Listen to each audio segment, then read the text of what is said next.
Olá pessoal, sejam bem-vindos de volta ao canal. Finalmente estou de volta depois de uma longa pausa e hoje eu quero falar com vocês sobre esse livro, O Sofrimento Nunca É em Vão, que é da Elisabeth Elliot, que é uma escritora cristã surpreendente. Ela tem vários livros que estão disponíveis aqui na Amazon, pelo Kindle também, e são temas pertinentes, assim, atuais também, sobre feminilidade, sobre mulheres, sobre mães, sobre maternidade, sobre vida cristã de forma geral, e a maneira que ela escreve é muito leve, muito fácil de ser lida, muito fácil de ser entendida, é muito boa a maneira que ela escreve, a escrita dela é muito boa. E eu vou falar especificamente sobre esse livro, sobre sofrimento, que foi um livro que eu procurei em um momento que eu também estava passando por uma dificuldade, perdi o meu emprego de forma injusta e fiquei me questionando o porquê. E aí eu me deparo com essa mulher, com essa história de... Ela estava no campo, missionário, e ela perde o marido ali. Por engano, acaba que a tribo pensa que ele era outra pessoa e acabam matando ele, né? Então imagina uma situação dessa, você vai para o campo missionário, você está ali trabalhando com a sua família, fazendo a obra de Deus, e isso acontece. E como se não bastasse isso, depois ela se casa novamente, o marido dela tem câncer, depois ela se casa pela terceira vez, vai acontecer outra coisa, que aí vocês devem ler o livro para vocês conhecerem um pouco da história dela. Então, ela é uma missionária, né? Ela vai ali primeiramente com o marido dela para uma tribo, e imagina, o marido dela morre, ela fica com a filha dela nessa tribo e sem ainda terem traduzido, né? Sem terem feito o dialeto daquela tribo ainda, então uma língua desconhecida.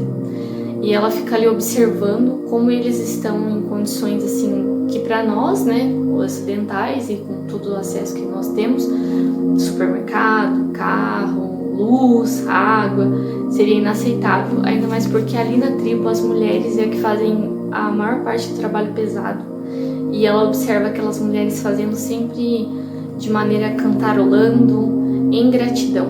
Então ela passa a observar ali as pessoas, né, os nativos, e ela tira, né, grandes lições sobre o sofrimento durante essa jornada, né? Então ela diz assim, em uma das citações no livro, que por meio do sofrimento Deus ensina lições profundas.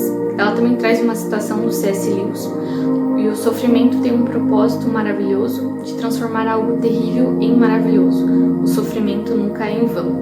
Porém, ela diz que se o sofrimento ele tem um propósito, ele não é nem óbvio nem evidente, né? Por isso que nós questionamos, né, nos perguntamos tanto a Deus, né, o porquê disso, né? Porque se Deus é um Deus amoroso, está atento à nossa realidade, Ele é um pai de amor, e Ele sabe o que Ele está fazendo, o porquê daquela situação, né? E ela também traz uma definição de sofrimento, que é ter o que você não deseja ou desejar o que você não tem. Ela traz essa citação para dizer que isso abrange tudo na visão dela, que pode ser o sofrimento, é ter o que você não deseja e desejar o que você não tem, né? E ela também traz uma citação nesse livro que se não houvesse o sofrimento, né, o homem seria terrível, porque é o sofrimento que corrige o coração do homem, né? E ela também nos fala que se nós não queremos sofrer, nós não devemos amar, porque o amor implica necessariamente o sofrimento, né? Então, e é real, né? Porque a Bíblia vai dizer que o amor tudo sofre, né? Então não tem como amar se você não quer sofrer. Então, para você não sofrer, você não deve amar a ninguém. Ela também traz o exemplo de Jó, que em meio a todo aquele sofrimento, Deus deixou todo aquele sofrimento ser registrado ali na Bíblia, para que nós viéssemos tomar ciência, né, de que nós podemos sim questionar a Deus, trazer todas as nossas dúvidas, gritar, espernear, expor todos os nossos sentimentos perante o Senhor, porque foi isso que Jó fez. mas em nenhum momento Jó deixou de acreditar na existência de Deus. Mas ele fez os piores questionamentos, disse as piores palavras ali e Deus ouviu todas. Então Deus conhece o nosso coração e Deus é capaz de ouvir tudo. Não tem por que nós escondermos nada de Deus, porque antes que uma palavra viesse à nossa boca, Ele na verdade já sabe. Então ela nos traz uma lição de que, olha, eu não gosto, Deus, do que você está fazendo, eu não entendo o que você está fazendo diante do sofrimento, diante de tudo que ela passou, né? Mas eu aceito isso. E ela falou que quando ela aceitou isso, todo esse sofrimento, ela teve paz. E ela também, usando o exemplo de Jó, ela fala que ela não teve respostas, porque ela fez muitos questionamentos, muitas perguntas, mas ela teve Deus. E foi o que aconteceu com Jó.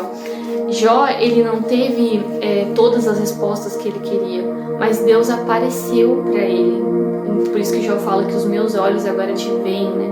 Então Deus ali, ele traz outras perguntas para Jó, né? Ele fala, nossa Jó, mas aonde você estava quando eu lancei os fundamentos do mar, né? Então Deus não traz ali as respostas para o nosso sofrimento, mas Ele é a pessoa que está ali no nosso sofrimento, né?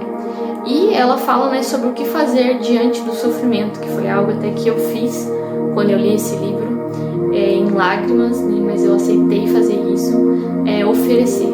Então eu chegava diante de Deus e falava, Deus, aconteceu isso é injusto, eu não aceito isso, eu não gosto disso, eu não entendo isso, olha, isso e aquilo, todos os meus sentimentos, a minha raiva, a minha dor, eu ofereci a Deus. Tudo, olha, Deus, eu estou me sentindo injustiçada, eu estou com raiva disso, eu estou com raiva daquilo, mas eu ofereço ao Senhor. Então ela fala para nós que diante do sofrimento, o que nós devemos fazer? Nós devemos oferecer todo aquele sofrimento diante de Deus, e que realmente vai passar, e nós vamos sair desse sofrimento ainda mais fortes e consolados, mesmo que nós não venhamos entender o porquê disso. E assim, foi algo que eu vivi mesmo, lendo esse livro, porque a partir do momento que eu comecei a oferecer, eu sou, né, professora, né, e o aluno que fez algo errado para mim, né, e eu saí ali daquela situação para não ser agredida, eu tive que pedir demissão do meu serviço, mas não era eu que estava errada, era o aluno. Então eu fiquei muito triste diante daquela situação, me senti muito injustiçada. Só que eu chegava e oferecia isso diante de Deus, e realmente eu obtive paz. E não foi nada fácil, não foi um tempo fácil, mas Deus enviou a paz que excede todo entendimento, e essa leitura, ela foi muito edificante. Então eu espero que você leia também esse livro e encontre também uma edificação para sua vida e para sua alma. É isso, Deus te abençoe.